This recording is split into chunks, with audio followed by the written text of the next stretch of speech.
Oke, ini kita kembali lagi, ini halaman berapa nih? 35. Kita kembali lagi ke buku yang kemarin, masih di buku yang sama, The Legacy of Jihad, Islamic Holy War and the Fate of Non-Muslims. Yang kemarin itu kan kita bagian depannya aja yang kita bahas. Sekarang kita masuk di halaman yang berikutnya, From Jihad to the Method. Sini tentang status masyarakat dengan kasta. Kalau dalam meminjam istilah agama Hindu itu kasta, bukan kasta sih ya. Jadi dia status sosial politik, status sosial yang diterapkan disematkan kepada masyarakat yang penduduk di daerah yang ditaklukkan, atau istilahnya tuh warga jajahan lah, kita istilahnya gitu lah. Kalau masa penjajahan tuh warga jajahan. Jadi misalnya Islam menyerang Filipina misalnya, atau misalnya Islam menyerang Thailand. Nah, masyarakat Thailand itu menjadi statusnya dhimmi. Kalau setelah dikalahkan oleh Islam, statusnya menjadi dhimmi, kira-kira seperti itu. Nah, ini regulations pertaining to the lands and infidels, yaitu non-Muslim population subjugated by jihad. Jadi peraturan mengenai tanah atau wilayah dan penduduk kafir, artinya masyarakat non-Muslim yang ditaklukkan melalui jihad, subjugated by jihad. This is the origin of the system of Dimithud. Inilah asal muasal atau akar dari sistem Dimithud, yang mengatur tentang masyarakat dhimmi, yang disebut kelas dhimmi. Had to recognize Islamic owners, the native infidel population had to recognize Islamic ownership of their land, submit to Islamic law, and accept payment of the poll tax or jizya. Nah, itu artinya masyarakat kafir atau orang-orang kafir, ya mereka kan orang Islam kan menyebutnya kan kafir, non Muslim orang yang bukan Muslim pasti kafir kan gitu. Intinya kan gitu aja, sederhana, sangat-sangat sederhana sekali. Jadi orang-orang kafir yang ditaklukkan wilayahnya beserta orang-orangnya juga, masyarakat yang ada di situ, orang-orang kafirnya harus mengakui kepemilikan Islam atas tanah mereka, atas wilayah mereka, atas tanahnya, atas wilayah tersebut, misalnya satu kota atau satu kabupaten atau satu negara atau satu provinsi, tunduk kepada hukum Islam, submit to Islamic law, dan menerima untuk membayar pajak nyawa atau jizya. Nanti di bagian ini, di bagian from jihad to the method ini nanti akan ada disebutkan di sebentar lagi di bagian bawahnya ini, mengapa jizya itu saya sebut sebagai pajak nyawa. Nanti ada di sini nanti. Nah, lanjut. Saya lihat jalan apa enggak. Yang highlight warna biru, payment in return for peace and reconciliation. Itu penjelasan mengenai apa yang dimaksud dengan jizya.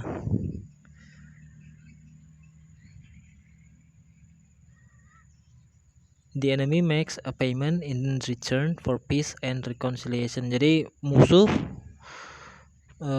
melakukan pembayaran sebagai ganti dari kedamaian dan rekonsiliasi. Kedamaian apanya, orang diserang? Itu kan udah masuk akal sama sekali. Tapi itulah pemahaman dari Islam kan begitu. Ya kita baca saja. Kemudian Al-Mawardi then distinguish two cases. Yang pertama, payment is made immediately and treated like booty. However, it does however not prevent a jihad being carried out against them in the future. Jadi yang pertama, jizya itu yang pertama dibayarkan langsung immediately, langsung, dan dianggap seperti harta rampasan perang, harta karun lah, kayak ya. Jadi kita menang perang kita dapat harta karun, atau bukan harta karun atau bukan, menang perang melawan musuh, misalnya harta rampasan atau apa.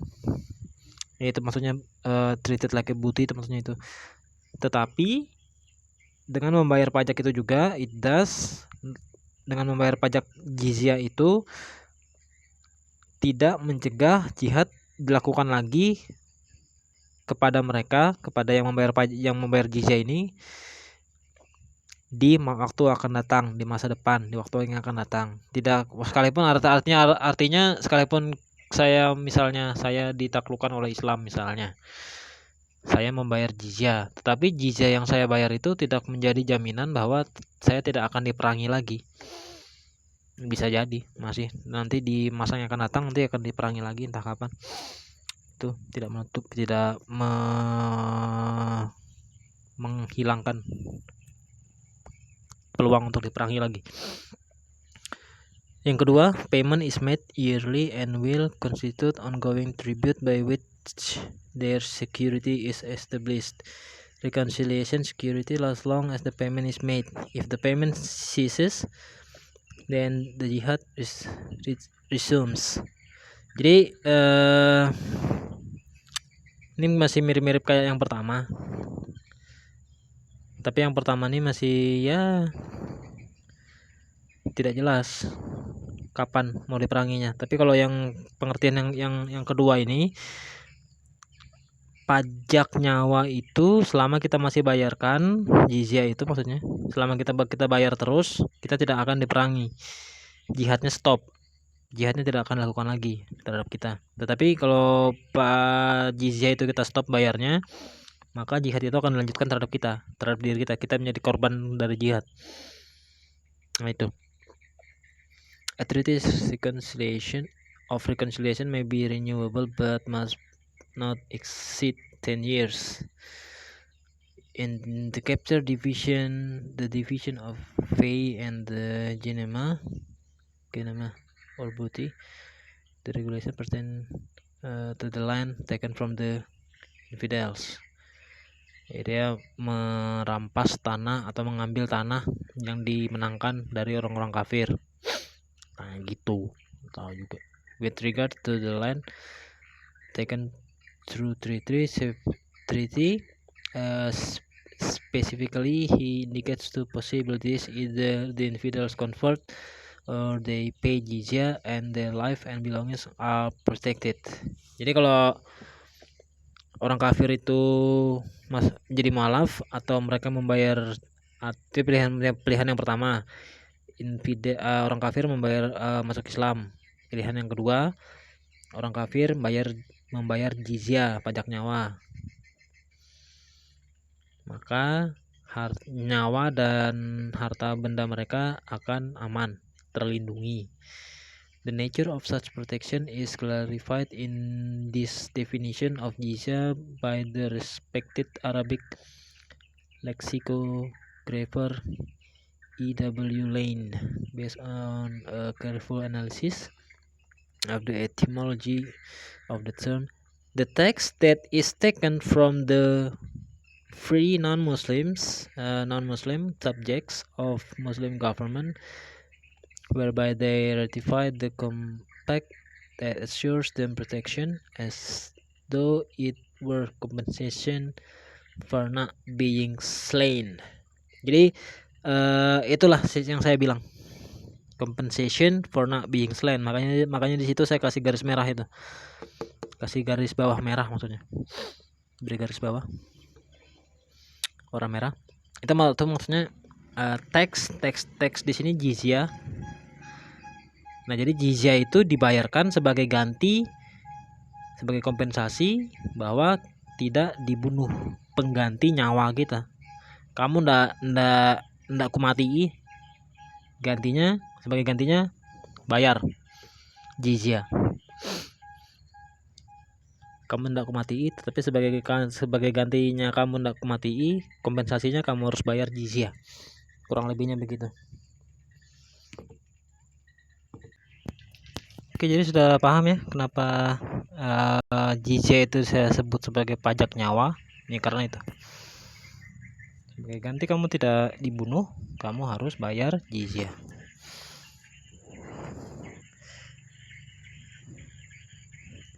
Kemudian another important aspect of jizya is widely upheld view of the classical schools of Islamic jurisprudence about the deliberately humiliating imposition and procurement of this tax. Yesterday's discussion of the ceremonial for collection the jizya by the 13th century Shafi'i jurist An-Nawawi.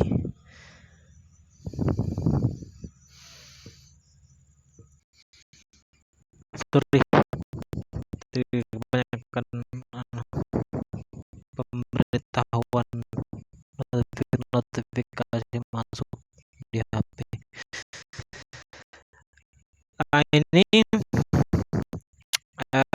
Ini tentang prosedur atau tata cara pembayar orang-orang yang katakanlah orang-orang kafir yang wilayahnya ditaklukkan menjadi wilayah jajahan Islam, mengatur tentang tata cara bagaimana untuk membayar jizya.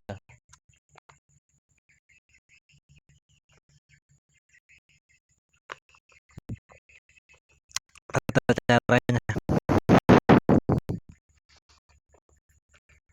kurang lebih gitu. Itu disertai dengan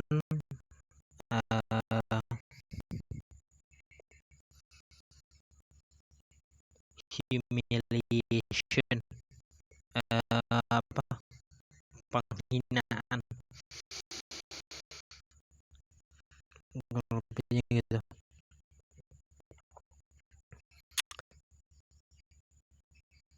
The infidel who wish to pay his poll tax, orang kafir yang ingin membayar pajak nyawanya, jizyanya itu, must be treated with disdain, harus diperlakukan secara hina. By the collector, oleh kolektornya, oleh pengambil pajaknya itu maksudnya. The collector remains seated. Pemungut pajaknya itu tetap duduk, and the infidel remains standing in front of him. Dan orang kafirnya itu yang membayar jizyanya itu tetap berdiri di depan si pemungut pajak ini. His head bowed and his neck bent. Kepalanya tertunduk dan lehernya tertekuk, kayak nunduk gitu. Nundukkan kepala. The infidel personally must place the money on the scales.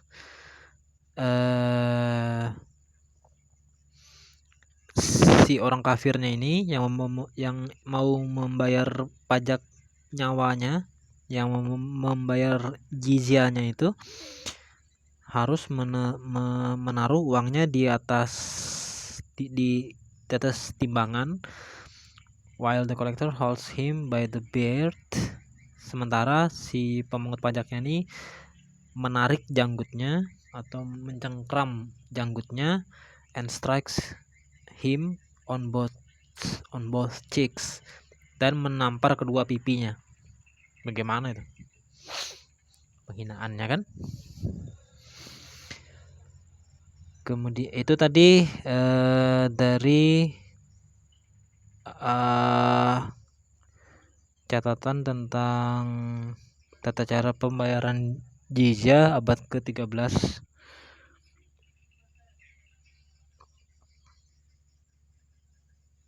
Dari Syafi'i, juris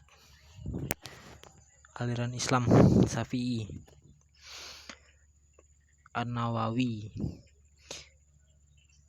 As the Goitin seminar is held limitation of studying potential economic and other adverse social consequences of the jizya without any difference to non-Muslim sources.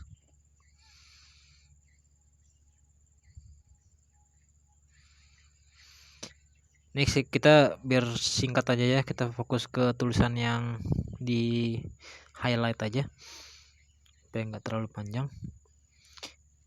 Text represented discrimination and was intended to emphasize the inferior status of the non-believers.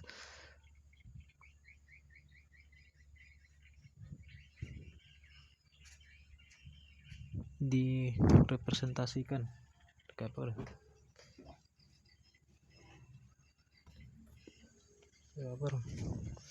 pajak itu dimaksud apa? Representasi dari diskriminasi sebagai bentuk diskriminasi, maksudnya antara diskriminasi, and was intended to emphasize the inferior status of non-believers.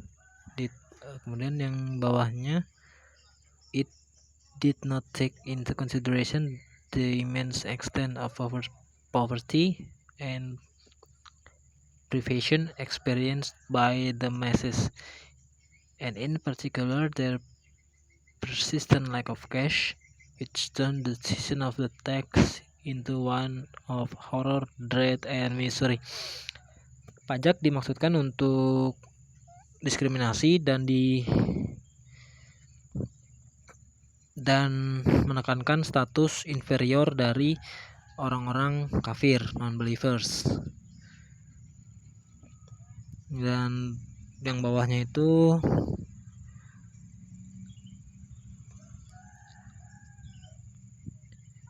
menggambarkan saat-saat dimana ketika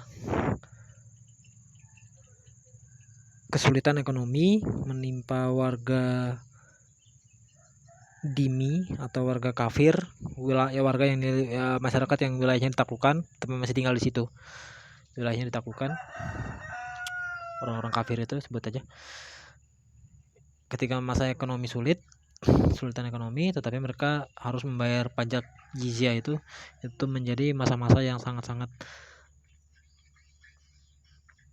menakutkan, menyeramkan. Jewish, Coptic, Syriac, Armenian, and Serbian sources provide copious evidence of the jizya charge was demand from children, widow, orphans, and even the dead. Jadi jizya itu juga ditetapkan kepada anak-anak, kepada janda, kepada anak yatim piatu, orphans, orang yang yatim piatu, dan bahkan orang yang sudah meninggal. Gila. Our religion compels the poll tax to be paid by dying people, the old, and even the in a state of incapacity, the blind, monks, workers, and the poor, incapable of practicing a trade. As for people who seem to be insolvent at the end of the year, the sum of the poll tax remain debt remains a debt to their account until they should become solvent. Jadi pajak jizya itu diterapkan, dibebankan juga kepada anak-anak, janda,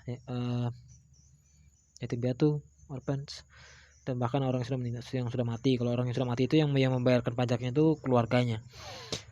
Kemudian agama kita maksudnya, An-Nawawi itu yang ngomong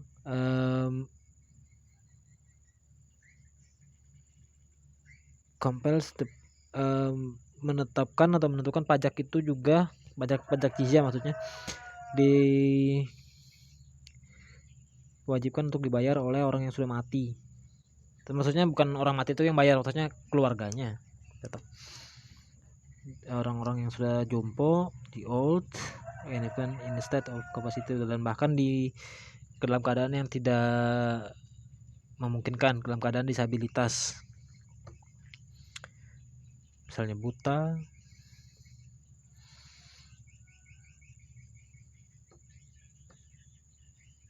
orang buta misalnya kan. Kemudian para rahib itu incapacity juga karena dia tidak bekerja, tidak punya uang. Bekerja tuh ya. And the poor, orang miskin, incapable of practicing a trade, orang miskin yang tidak mungkin untuk berbelanja, berdagang, tapi itu tetap dikenakan pajak nyawa. Jika di akhir tahun itu pajaknya itu masih belum lunas, maka itu akan dijumlahkan dengan pajak nyawa pada tahun berikutnya, dibebankan pada tahun yang berikutnya, maka akan menjadi utang. Remains a debt to their account until they should become solvent. Itu tadi dibilang kan. Tax collector were accompanied by soldiers, inspectors, surveyors, and money changers. Paid, mereka nih tax collectors, soldiers, inspectors, surveyors, sama money changersnya itu paid, fed, and locked for several days at the taxpayers' expense. Jadi mereka tuh diongkosin, paid itu kan diongkosin, dibayar, dikasih makan, dan dikasih tempat tinggal, locked for several days, untuk selama beberapa hari, dengan dibebankan atau dengan ditanggung, atau yang menanggungnya adalah yang si pembayar pajaknya ini. Although theoretically prohibit, punishment and torture were used by the tax collector to complete their task. Walaupun secara teoritis itu dilarang, secara teorinya maksudnya dilarang, hukuman dan penyiksaan digunakan oleh pemungut pajak untuk supaya orang-orang itu membayar pajaknya. Makanya ada soldiers di situ mungkin. Sejarawan Armenia Gevon describes this bleak situation in Armenia under Abbasid rule during the 8th century. Menggambarkan masa suram ini terjadi di Armenia selama masa kekhalifahan Abbasiyah di abad ke-18 di Armenia.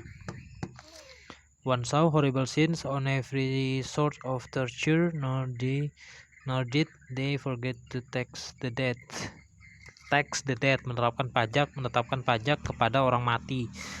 Multitude of orphans and widows suffered the same cruelty, orang-orang anak yatim piatu dan janda-janda juga mengalami kekejaman serupa. Priests and ministers at the Holy Sanctuary were forced by the vile punishment of flogging and whipping to disclose the names of the dead and their parents. Priests kepala gereja, maksudnya kepala, bisa dibilang pendeta lah barangkali ya atau pastor mungkin. Priests katakanlah pendeta dan pengurus gereja, ministers whatever at the Holy Sanctuary, di tempat ibadah, dipaksa dengan hukuman, mereka disiksa gitu, dipaksa dengan hukuman yang kejam, yaitu pencambukan. Flogging ini, kalau whipping tuh pencambukan, flogging sebentar biar kita lihat aja, jadi salah kan, repot.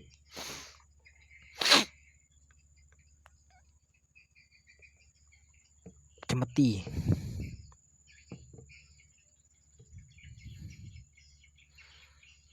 deraan, pukulan gitu ya, yang dipukul tapi bukan pakai cambuk, dia pakai semacam kayak tongkat pemukul gitu, flogging. To disclose the names of the dead and their parents, tuh untuk menyebutkan nama-nama orang yang mati dan nama orang tuanya siapa. Jadi karena tadi itu kan sudah dibilang bahwa orang yang mati itu dikenakan pajak juga, tetapi yang membayar pajaknya itu bukan orang yang mati itu, keluarganya.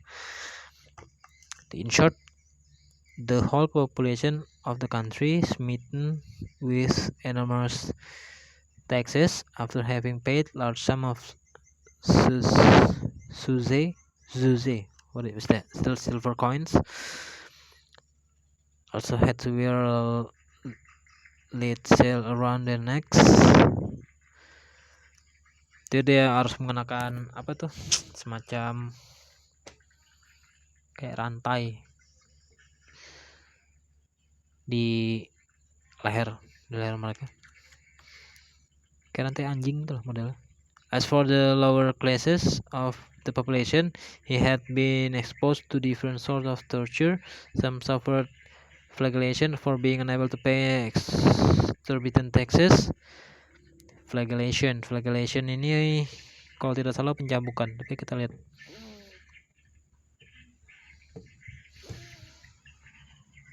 Flagella kan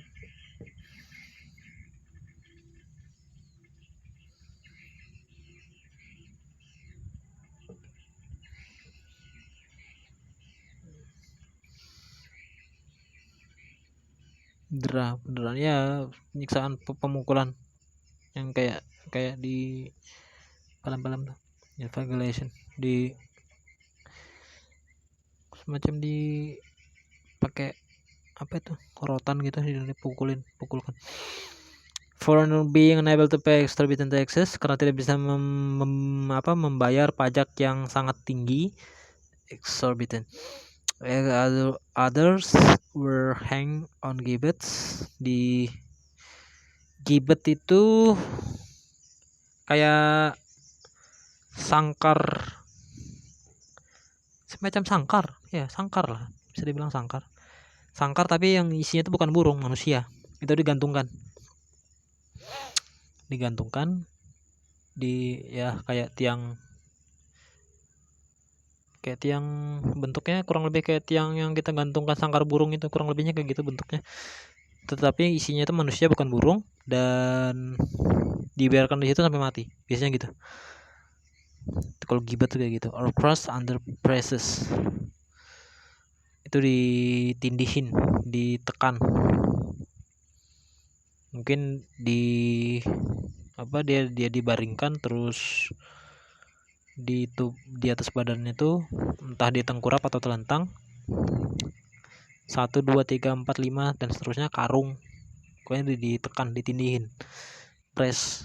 Mungkin seperti itu caranya, atau mungkin pakai batu sekalian langsung, atau gimana. Pokoknya dia ditekan, di press. And others were stripped of their clothing and thrown into lakes in the depths of an extremely cold winter. Bajunya dirobek, pakaiannya dirobek, dan ya mungkin dirobek, ditelanjangi mungkin apa gitu. Kemudian dilemparkan ke danau yang dalam dan sangat-sangat dingin di saat musim dingin memang. And soldiers sped out on the banks, prevented them clambering ashore, and forced them perish wretchedly. Dan prajurit tentara itu menjaga pinggiran sungai, danau ya. Tadi itu danau dan lake atau lakes. Nah, dia berjaga di pinggiran danau, mencegah supaya yang dilemparkan ke dalam danau tadi itu supaya tidak naik. Kalau ketangkapan naik, lemparkan lagi ke dalam danau itu tadi. Pokoknya sampai mati lah di situ, kurang lebihnya. Endemic to Muslim controlled Palestine, Syria, and Mesopotamia, as well as Armenia. Such brutal practice led to indelible process of expropriation of the dhimmi peasantry in particular. Jadi kegiatan seperti itu memicu pemberontakan Palestina, Syria, Mesopotamia, Armenia. Onerous taxation combined with indebtedness to Muslim creditors forced Christian and Jewish peasants to abandon their mortgaged lands to their Muslim overlords and go to exile or become slaves. Jadi ada yang memilih untuk meninggalkan tanah mereka yang dirampas itu kepada tuan Islamnya itu. Tuannya orang Islam maksudnya. Kemudian pergi keluar daerah atau menjadi budak.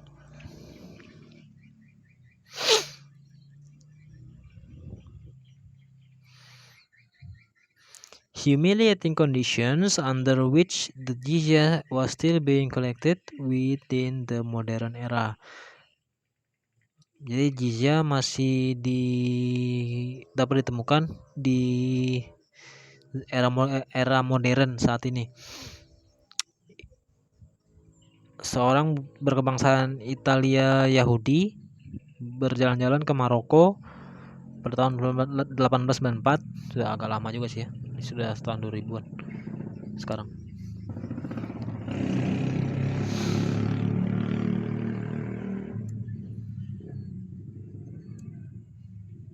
Jadi dia pada saat jalan ke Maroko tahun 1894 itu dia diminta untuk membayar jizya, untuk dibayarkan kepada sultan itu di Maroko.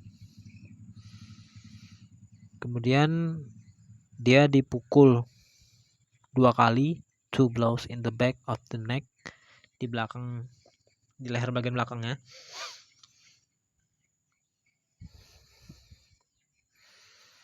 Kemudian 1 kali lagi dipukul.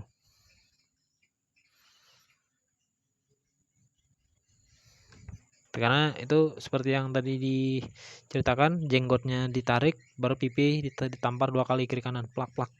Nah kalau ini lebih modern lagi deh, leher dan belakang. Tapi ya apapun itu bentuknya, tetap aja caranya memang seperti itu.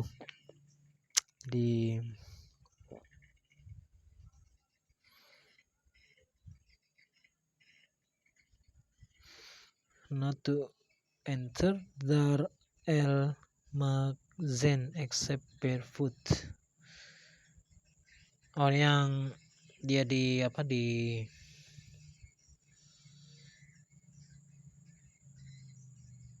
mana ini? Ini perlakuannya hanya diterima oleh orang Yahudi, yang menetapkan peraturan itu orang Islam.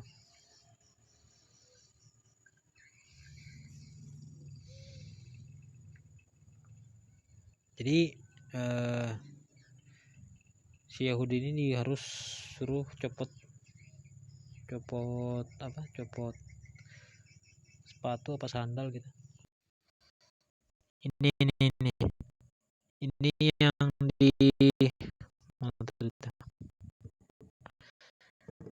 ini ya, ini saya kasih panahnya dulu biar tidak bingung. Ini yang mulai dari sini, the prohibition of arms, apa itu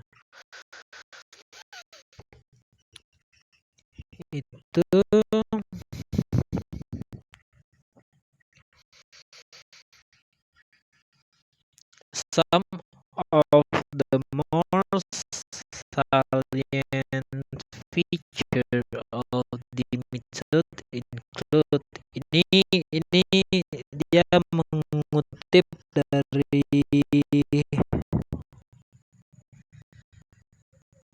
apa namanya,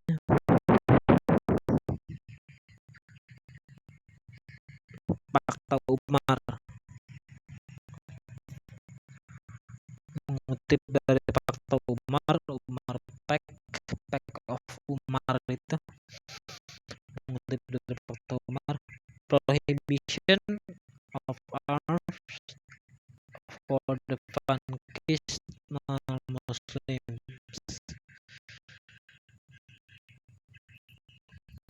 dilarang memiliki senjata.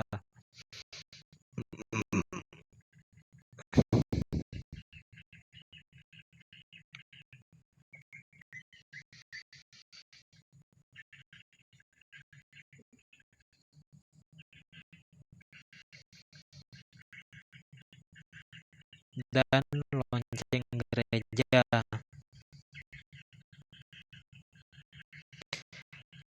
Restriction concerning the buildings and restoration of churches. Dilarang membangun gedung gereja dan merenovasi gedung gereja, sinagog dan bait suci, temples bait suci, gereja, sinagog dan bait suci. Inequality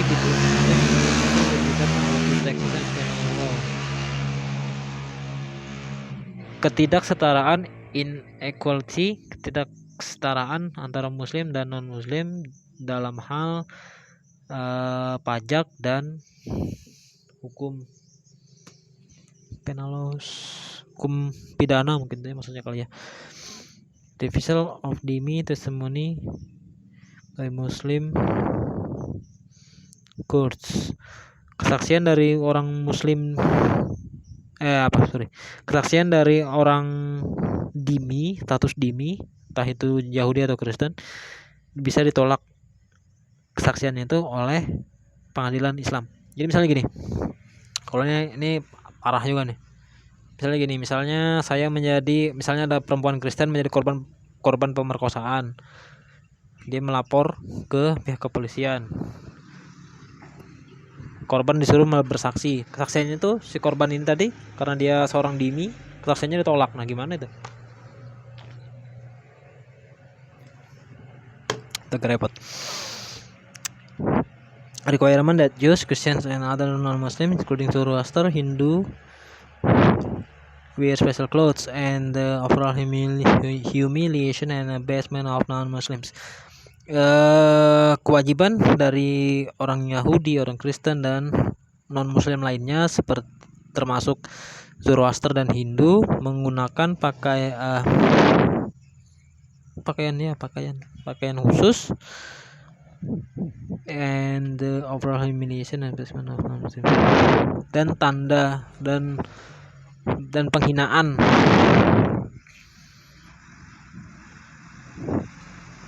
kepada non-Muslim. Untuk tanda hinaan, misalnya kalau yang pernah saya baca dari Fakta Umar itu, orang Kristen harus mengenakan kain warna apa gitu, kain untuk bajunya terus ada simbol salib kalau tidak salah atau apa. Kemudian pakaiannya tidak boleh bagus, harus jelek, lebih jelek daripada punya orang Islam atau apa gitu. Pernah saya baca. Kemudian the dhimmi is obliged not to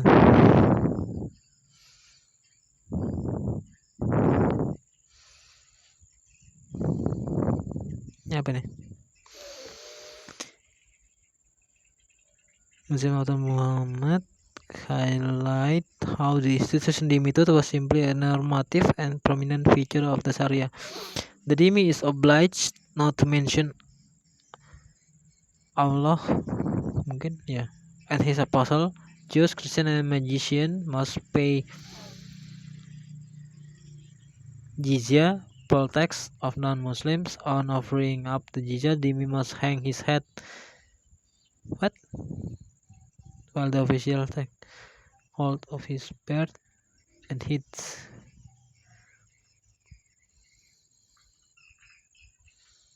Oh, oke. Nah nih, orang dhimmi tidak boleh menyebut Allah, SWT, STW, terserah, dan Rasulnya Muhammad,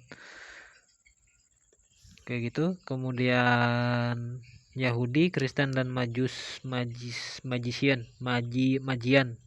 itu maksudnya, harus membayar jizya. Pada saat membayar jizya, on offering up the jizya, the dhimmi, orang dhimmi harus mengangkat kepalanya, sementara petugas menarik atau merenggut kali ya, merenggut jenggotnya dan memukul si orang dhimmi ini pada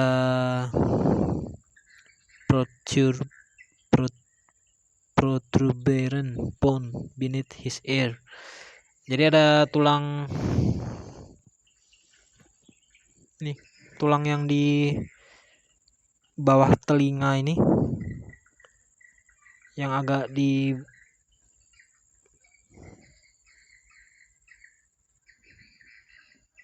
pada sini ya. Tulang mandibula itu. Tulang yang di bawah telinga.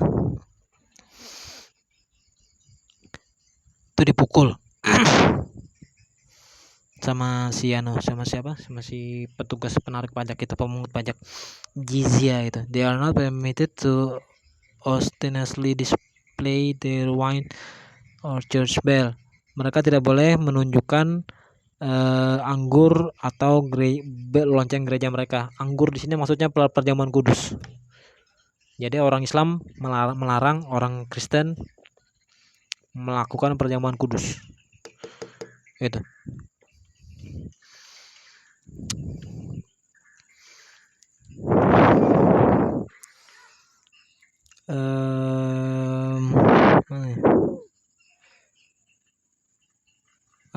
Their house may not be higher than the Muslims, no matter how low that is. Rumah mereka tidak boleh lebih tinggi dari rumahnya orang Muslim, tidak peduli seberapa rendah itu.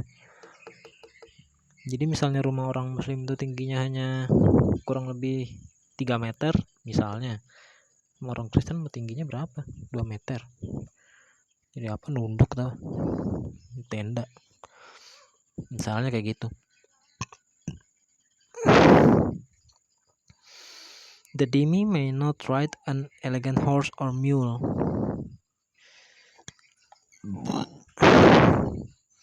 Orang dhimmi tidak boleh, ingat ya, yang dimaksud dhimmi di sini adalah Yahudi, Kristen, dan non-Muslim lainnya, entah itu Hindu, entah itu Zoroaster, entah itu Majusi atau apa di sini. Mule, saya belum pernah ngelihat hewan namanya mule or something like that. What's that is? Bagal, apaan tuh? Oh, bagal. Bagal itu anak kuda, oh campuran persilangan antara kuda dan keledai. Jadinya mule. Baru tahu saya. Oke. Orang non muslim intinya gitu-gitu aja lah sudah. Dimi. Orang non muslim tidak boleh mengendarai kuda atau mule. Mule itu tadi campuran antara kuda dan keledai itu tadi, persilangan. Dia hanya boleh, maksudnya orang non muslim ini hanya boleh mengendarai keledai.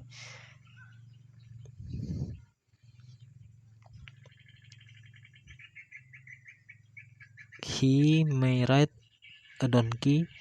Dia boleh mengendarai keledai hanya jika sadelnya itu terbuat dari kayu. Kalau mengendarai keledai sadelnya tidak terbuat dari kayu, tidak boleh. Kemudian he may not walk on the good part of the road. Tidak boleh berjalan di sisi jalan yang bagus, harus di sisi jalan yang jelek. Kemudian the dhimmis have to wear an identifying patch on their clothes, even women, and even in the public bath. Dhimmis must hold their tongue. Harus mengenakan apa namanya tuh, patch itu jahitan khusus, misalnya tanda jahitan khusus. Kalau kayak kita sekarang ini ada logo apa namanya tuh ya, logo kabupaten di pakaian dinas, nah kayak gitu, itu patch maksudnya itu kalau di orang Kristen ini identifying patch-nya itu tanda salib. Kalau yang Yahudi kurang tahu apa ya, agak lupa, tapi itu ada tanda khususnya pada pakaiannya. Ignaz Goldziher believe that Shiism, Syiah maksudnya, manifest greater doctrine intolerance toward non-Muslim relative to Sunni Islam. On examining the legal documents, we find that the Shia legal position toward other faiths is much harsh and stiffer than taken by Sunni Muslim. The law refers the heightened intolerance to people of other belief. On the several role in the Quran. Jadi menurut catatannya ini, orang Syiah itu memiliki tingkat intoleransi yang jauh lebih besar dibandingkan dengan Muslim Sunni. Jadi Muslim Syiah itu tingkat intoleransinya jauh lebih besar, orang lebihnya begitu. Kemudian di surah 9 ayat 28, orang kafir itu najis, unclean. Non muslim orang kafir orang kafir itu najis. Sunni Islam has accept an interpretation that is as good as a repeal. Shia law, on the other hand, has maintained the literal sense of the rule. It declares the bodily substance of the unbeliever to be ritually unclean, and lists the touching of an unbeliever among the 10 things that produce najasa, ritual impurity. Jadi kalau orang Muslim Syiah itu seperti di surah 9 ayat 28 itu diterjemahkan, mungkin ini salah tulis atau gimana atau tidak, mungkin nanti dicek aja, dimaknai secara literal, secara apa adanya. Sementara kalau orang Muslim Sunni itu sudah menginterpretasinya atau tafsirannya sudah apa agak sedikit berbeda, sudah lebih baik dikit lah. Itu bagaimana? Sementara kalau yang Muslim Syiah itu menafsirkan secara literal dan ya dimaknai apa adanya, dan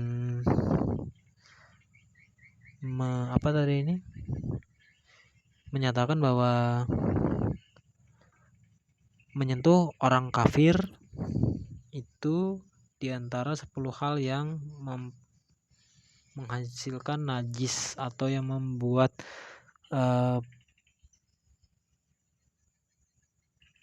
sholat itu tidak sah atau apalah gitulah, batal puasanya, sholatnya bisa jadi batal kalau sebelumnya bersentuhan dengan orang kafir atau apa gitu, kurang lebihnya begitu. Kemudian di sini Risalah fi Sawaj al-Yahud lightning bolts against the Jews.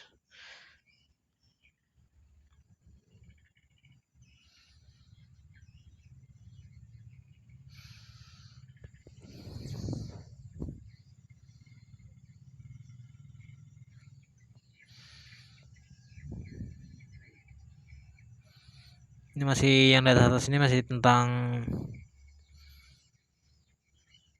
segala macam yang dianggap najis apa segala macam ya gitulah. Impact Centuries of Jihad Imitated on Indigenous Hindu. Highest duty is to make exertion atau jihad in the path of God. Tanggung jawab terbesar adalah untuk melaksanakan atau melakukan jihad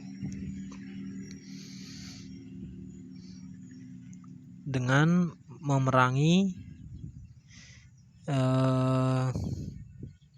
orang-orang kafir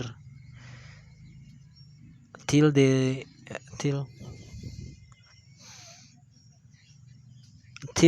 become part of the realm of Islam, Darul Islam, and their population are converted into true believers, sampai mereka menjadi bagian dari dunia Islam dan orang-orang mereka beralih atau menjadi mualaf, menjadi masuk Islam, artinya begitu. Kemudian entire infidel population become theoretically reduced to the status of slaves. The conversion of the entire population to Islam and extension to every.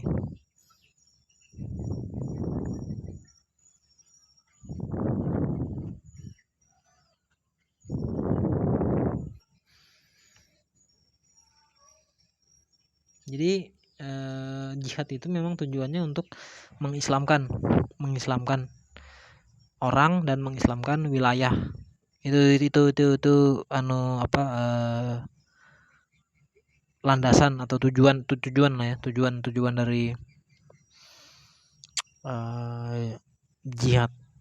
Conversion of the population to Islam and extinction of every form of dissent is the ideal of Muslim state.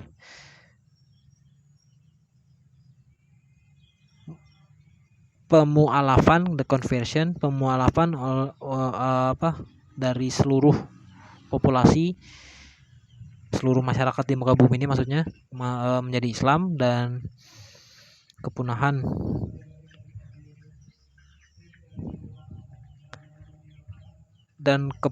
dari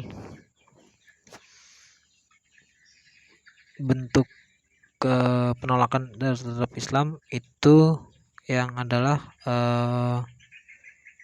yang dianggap ideal oleh orang-orang Islam.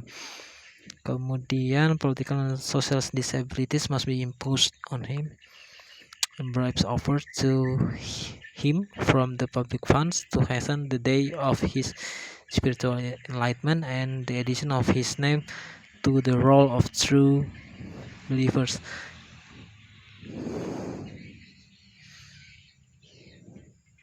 Jadi kadang ada political and social disabilities,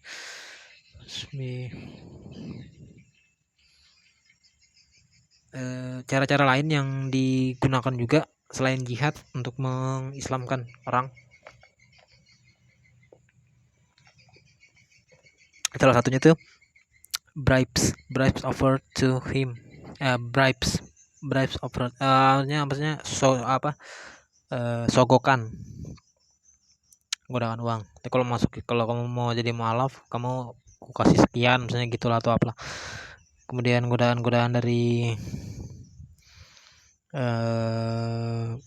status politik, sosial politik atau apa, itu juga terkadang untuk digunakan untuk mengislamkan orang dunia atau apalah. Non-Muslim therefore cannot be a citizen of a state if he is a member of a depressed class. His status is modified from slavery. Political and social, saya balik dulu ya ke bagian sini ya. Ini tadi kayaknya saya ada salah, ada yang ketinggalan tadi maksudnya. Political and social disabilities must be imposed on him. Itu maksudnya dia ditekan secara politik dan maupun secara sosial. Misalnya akses ke, dia mau menjadi pegawai di sini misalnya atau apalah kayak gitu misalnya, karena statusnya dia bukan beragama Islam, akhirnya dipersulit.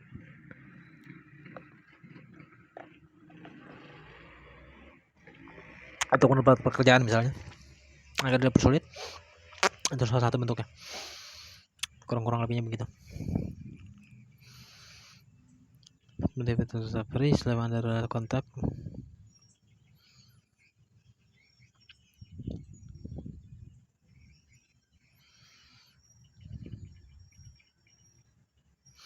He must pay tax for his land, from which the early Muslims were exempt. He must pay other taxation for the maintenance of the army, in which he cannot enlist even if he offers to render personal service instead of paying the poll tax. Then he must show my humility of dress and behavior, that he belongs to as subject class. So non-Muslim can wear fine dress,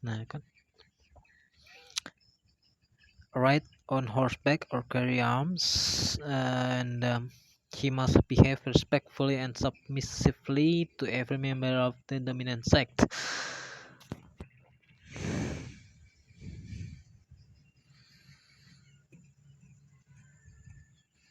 Pertama, membayar karaj,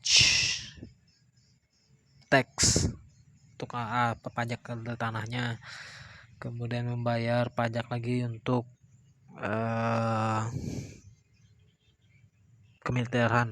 kemiliteran. Nah itu.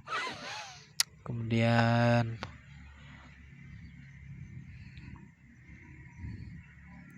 harus berpakaian yang compang-camping kah atau apa gitu, pokoknya jelek buruk karuan.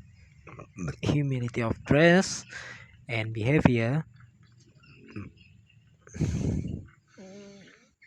perilakunya harus serendah-rendahnya. Misalnya dia ditampar atau diinjak atau apa, dilempari tai atau apa gitu, ya terima aja, harus terima aja. No non-Muslims can wear fine dress, ride on horseback, or carry arms. I must behave respectfully and submissively, not to act submissively. Berperilaku sangat-sangat tunduk, mau diapain aja meneng aja, ngono gitu dia.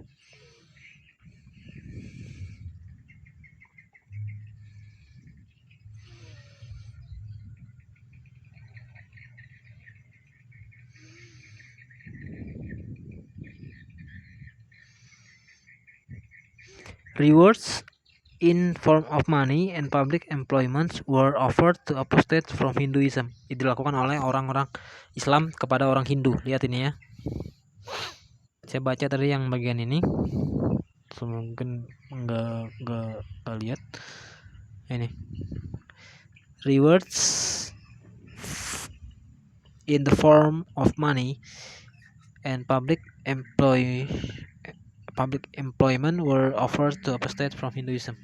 Jadi tidak hanya diterapkan kepada orang Kristen saja atau Yahudi, tetapi juga kepada agama lain, dalam hal ini Hindu. Jadi ditawarkan uang dan pekerjaan, ditawarkan pekerjaan supaya dia murtad dari Hindu masuk Islam. The leader of Hindu religion and society were systematically repressed to deprive the sect of spiritual instruction, and their religious gathering and processions were forbidden. Dia kumpul-kumpul ibadah sama pertemuan ibadahnya gitu oleh orang-orang Hindu ini dilarang. Ini terjadi di mana ini? Paris.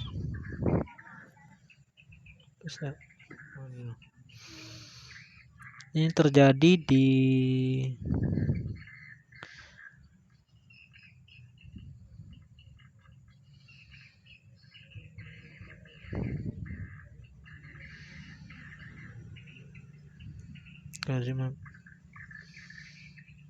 saya nggak ngeliat di tempatnya disebutkan apa terjadinya di mana, tapi itu umumnya terjadi sih kepada orang-orang Hindu. As the learned Qazi Mughis Uddin declared, in accordance with the teachings of the books of canon law, Hindu are designated in the law as payers of tribute. When the revenue officer remains still far from them, they should, without question and humility and respect, tender gold.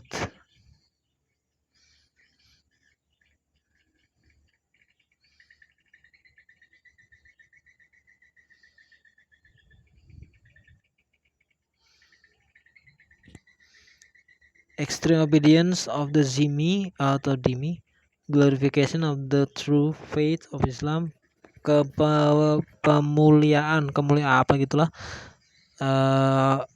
agama yang iman yang benar yaitu Islam, benar apa enggak, and the abasement of false faith, God himself orders them to be humiliated. Tuhan sendiri memerintahkan mereka untuk dihina. Kan gitu. Ajarannya cuma ada dalam Islam kan itu kan. Till they pay jizya with the hand and are humbled. Nabi, the prophet, has commanded us. Nabi telah memerintahkan kita untuk membunuh mereka, slay them, plunder them, and make them captive. Ajaran Nabi Muhammad.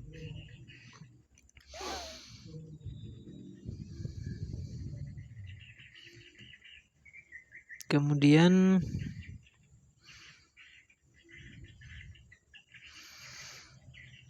according to all other theologians, the rule for Hindu is,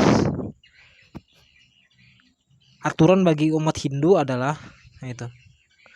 Bukan ajaran agama Hindu, maksudnya aturan yang diterapkan kepada umat Hindu adalah mati atau masuk Islam pada saat itu. Mungkin itu yang terjadi di India mungkin, karena di India di sana Hindu.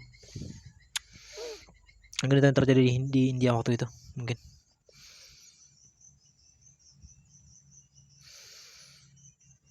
The Dhimmi maksudnya understood in law, protection under criminal law, and immediately cannot erect new temples. Yep, and has to avoid any offensive publicity in the exercise of his worship. Every device short of massacre in cold blood was resorted to in order to convert hidden subject covered maybe.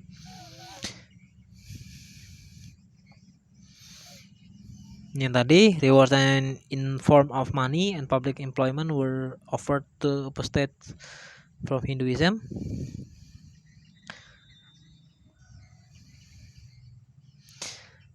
Jadi umat Hindu pun sama menerima nasib dari pemberlakuan Pakta Umar. No new temple was allowed to be built, nor any old one to be repaired, so that the total disappearance of Hindu worship was to be merely a question of time. As a matter of time, sooner or later be blown. Ya gitu. Nearly 4 decades later, Anthony Fatal, whose 1958 list Statu Legal de Musliman, bahasa apa lagi nih saya nggak tahu, remains the benchmark analysis of non-Muslims, especially Christians and Jews living under Sharia Muslim law. Observe. Even today, the study of the jihad is part of the curriculum of all the Islamic institutes. Jadi jihad, pelajaran tentang jihad itu masih menjadi bagian dari kurikulum di institusi-institusi Islam, atau sekolah atau apa, atau kampus atau apa. Di Universitas Al-Azhar, Nagaf, dan Zaitun. Ya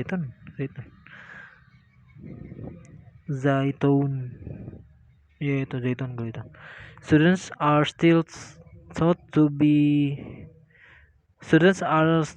that the holy war jihad is a binding perspective decree pronounced against the infidels, and which will only be revoked with the end of the world.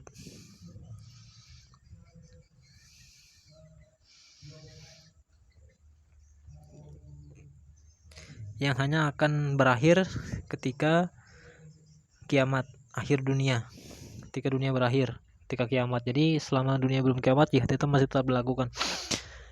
If he, the dhimmi, is tolerated, it is for reason of a spiritual nature. Since there is always hope that he may be converted or of a material nature, since he bears almost the whole tax burden, he has his place in the society, but he is constantly reminded of his inferiority.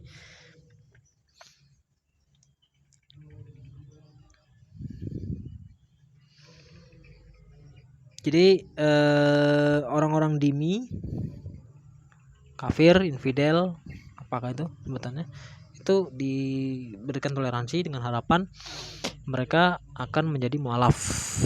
Itu aja intinya, itu.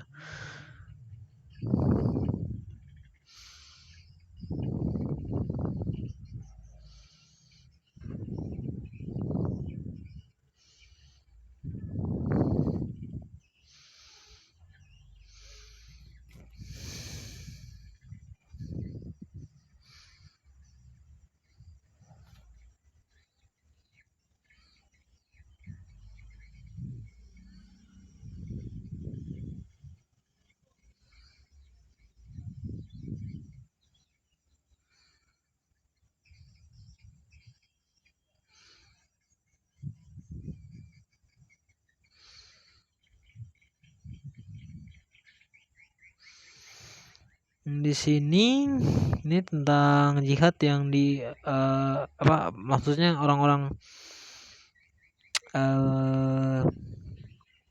Zoroaster yang di Iran, orang Zoroaster di Iran pada saat itu yang menderita atau menjadi korban jihad. Jadi sebelum saya akhiri, ini sudah 67, udah apa-apa kepanjangan, sorry.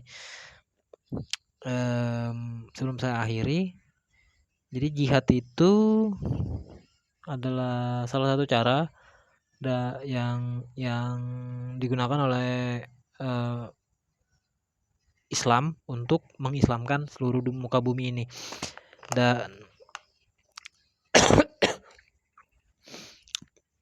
Dan korban atau masyarakat yang menjadi korban dari jihad itu akan mengalami nasib yang sangat-sangat buruk sepanjang hidupnya, kecuali jika mereka mau masuk Islam. Kalau mereka tidak mau masuk Islam, ya mimpi buruk mereka tidak akan pernah berakhir. Jadi kurang lebihnya seperti itu. Dan tujuan dari jihad itu memang untuk mengislamkan. Selain mengislamkan dunia, mereka mencari duit juga. Kayaknya ada yang merampok atau apa. Jadi jihad itu dari jihad mereka itu. Jadi kurang lebihnya itu. Oke, saya akhiri dulu. Ini sudah berapa nih? 68 menit. Saya akhiri aja dulu. Nanti videonya terlalu lama. Sampai jumpa lagi di pokok bahasan yang berikutnya. Selamat sore.